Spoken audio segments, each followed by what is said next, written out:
That's what could have happened. But really...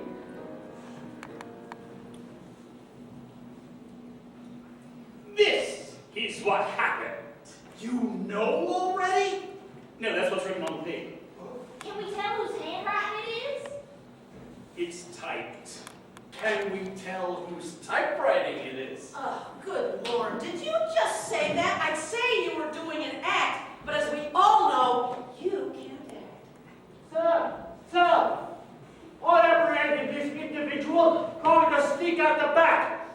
Oh, thank you, Constable Clay. I bet she's the murderer. He never actually said it was murder. Oh, Yes, and why would you think that? seems like the thing to do. It was, wasn't it? Yes, it was. Good! I mean, bad. That's bad, right? It's a wonder you didn't drive her to suicide. Did you call that man Constable Clay? Where are we, London? Everyone, please. Now, who would like to confess? Well, I see that we're going to have to do this the old-fashioned way. You mean you're going to call in CSI and all that? How would that be the old-fashioned way? Oh, right. That's new-fashioned. New-fashioned? That's not right. Fashionable. Huh? The fashionable way. CSI, the cool guy with the sunglasses. Are they coming? No.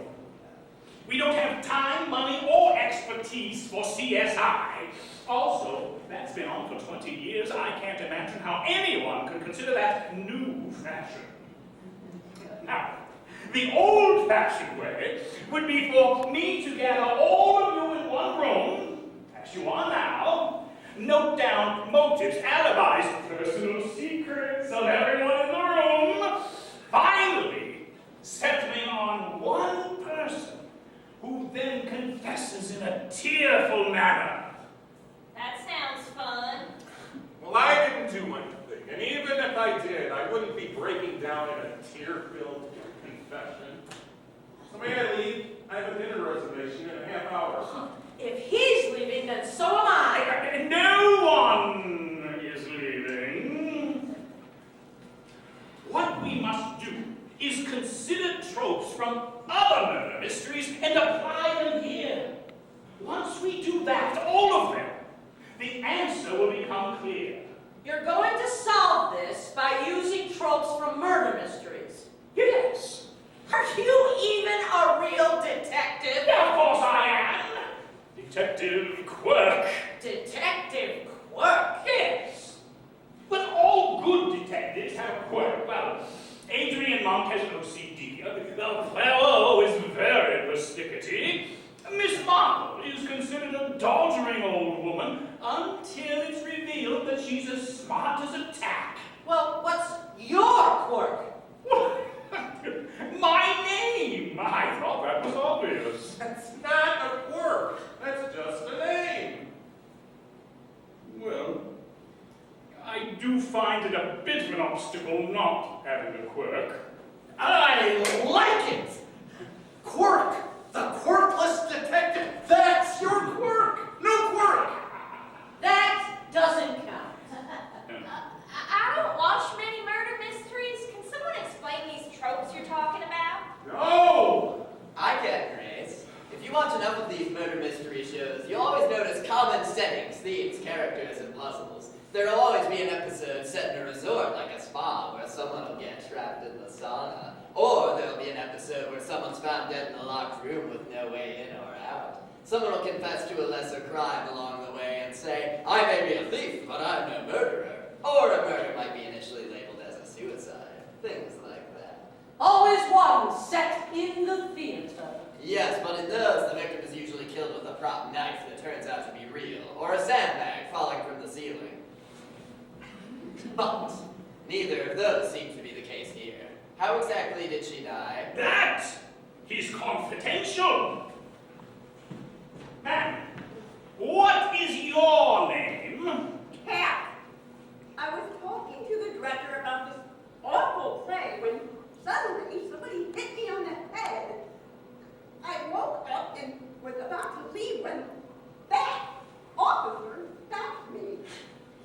right. Oh, I believe her.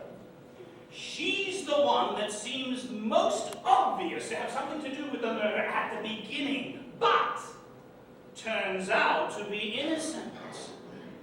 Well, it happens that way in all Father Brown mysteries. She's innocent.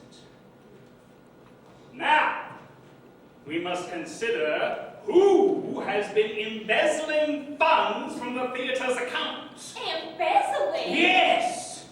Clearly, when it became known that the theater was losing money, they decided to scrap Oklahoma in its proper form, refuse to pay the rights, and to get around it, decided to stage this disaster.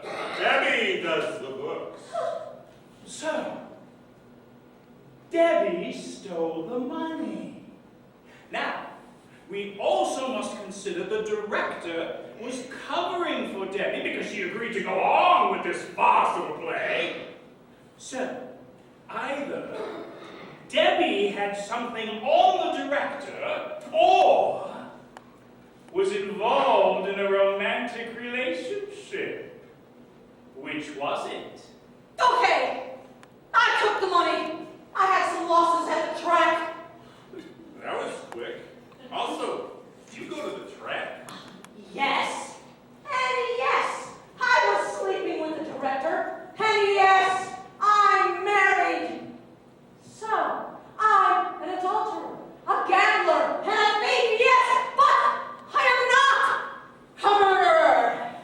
Another trope is satisfied.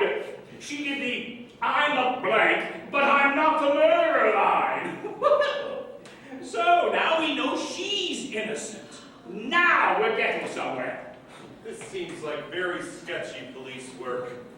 Debbie, I can't believe you would steal the theater's money like that. Oh, give me a break, little Miss Innocent. I know all about you. What's that supposed to mean? Oh, you don't know? Neither do I. Oh, that whole, Southern Belle thing. Bless your heart, but I don't know what you're talking about. You can drop the act, sister. You're from Gary, Indiana. And I saw you in a production of Fiddler, and it said so in your bio back then. Is that true? Well, I needed a shtick. Being from Gary wasn't getting me noticed. Yeah, I remember you because your singing was so awful. Hey, that's not very nice. Well, your southern accent is pretty good, I'll give you that. So maybe, the director discovered the secret and so she killed her. I'll ask the questions here.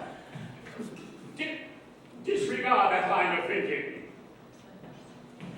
In murder mysteries, when someone is considered guilty of a minor discretion, that doesn't mean that they're the killer. That just means that they need to be exposed as a fraud to embarrass them in front of the whole group. Thanks for nothing. I still think you're pretty great. Well, that leaves myself, Johnny, and Morris. 3 viable candidates. Me as the one not much is known about, seemingly without a motive, but with one hidden. Morris as the person everyone assumes is too dumb to commit murder. And Johnny, the person no one wants to be guilty so that he and Grace can enjoy a happy future together. Well stated.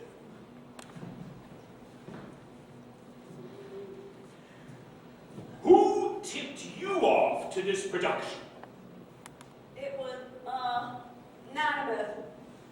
And what company do you work for? Gotcha, copyright. Yeah, the thing is, I checked that business and there's no record of it anywhere. Well, it is a boutique copyright infringement business. Miss, this is a murder inquiry. Now, you may not be the actual killer, but that's not to say you're not guilty of a conspiracy. Okay, I was sent an email offering me $75 to come over here and drop off these bogus copyright papers. And who sent you those emails? Grace, how did you get the money? Before I answer those questions, I know nothing about this murder.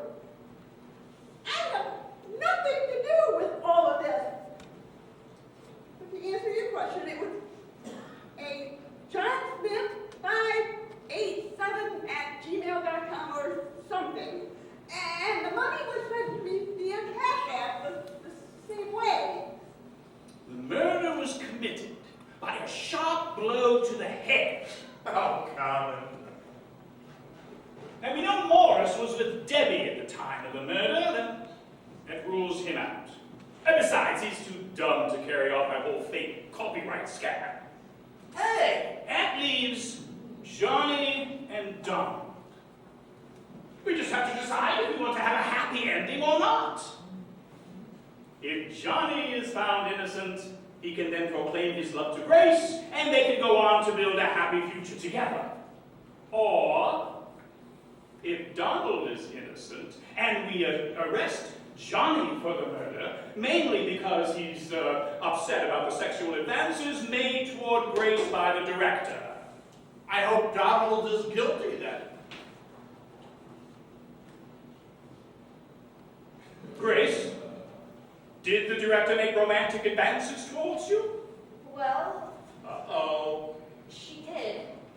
She offered me a role in her new play. It's called This Is What Happened. That's what that paper meant.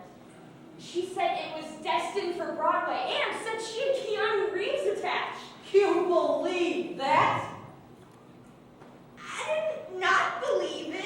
Okay, look, I cannot go back to waiting tables. And I never slept with her. I was just being flirtatious. She was a scoundrel. She didn't deserve the order to lead you on. I only meant to tell her to back off. She wouldn't listen. I pushed her and she hit her head, knocked over Cat in the process. It was an accident. Well, then why did you do that whole fake copyright thing? What? Oh, that wasn't me. That was me, actually. I hate this play. I want it out. But when I accept a role, I don't quit. So I tried to have it shut down. I thought I would be the I'm guilty of blank but not murder character, actually. Well, that seems to wrap things up nicely. It does. This all seems very thin. Grace, will you wait for me? Cross my heart. So, not a happy ending then. No.